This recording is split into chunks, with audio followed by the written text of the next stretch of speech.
జనసేనాని పవన్ కళ్యాణ్ గారు జనసేన పార్టీ పోటీ చేయబోయే ఎమ్మెల్యే స్థానాల సంఖ్యను రివీల్ చేస్తూ ఒక తొక్కలో లాజిక్ చెప్పారు. ఆ లాజిక్ ప్రకారం జనసేన పార్టీ ఇప్పుడు ఎక్కువ సీట్లు డిమాండ్ చేయలేదు.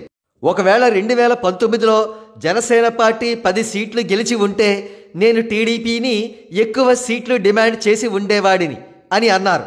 ఇన్ షార్ట్, జనసేన పార్టీ తక్కువ ఎమ్మెల్యే స్థానాలు మాత్రమే తీసుకోవడానికి ప్రధాన కారణం ఓటర్లే అని ఆరోపించారన్నమాట పవన్ కళ్యాణ్ గారు. సరే, ఇప్పుడు పవన్ కళ్యాణ్ గారి లాజిక్ రూట్లోకే వెళదాం.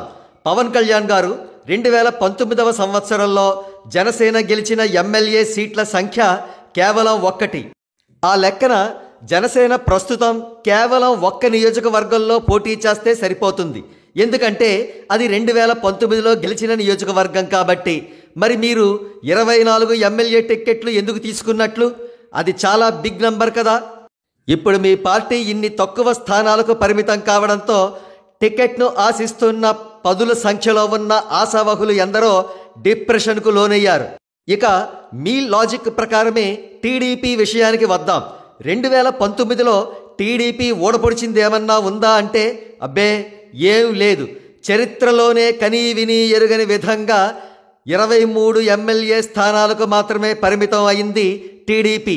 ఆ రేషియో ప్రకారం టీడీపీ ఇప్పుడు 151 నియోజకవర్గాల్లో ఎట్టి పరిస్థితుల్లోనూ పోటీ చేయకూడదు. సరే, లాజిక్లు ప్రక్కన పెట్టి వాస్తవంలోకి వద్దాం. బీజేపీ అప్పుడెప్పుడో కొన్ని దశాబ్దాల క్రితం కేవలం 2 లోక్సభ స్థానాలు మాత్రమే గెలుచుకుంది.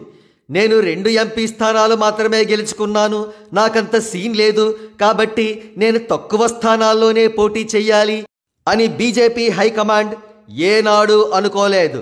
మ్యాక్సిమం నంబర్ ఆఫ్ సీట్స్లో పోటీ చేస్తూనే వచ్చారు. నేడు దేశాన్ని పరిపాలిస్తున్నారు.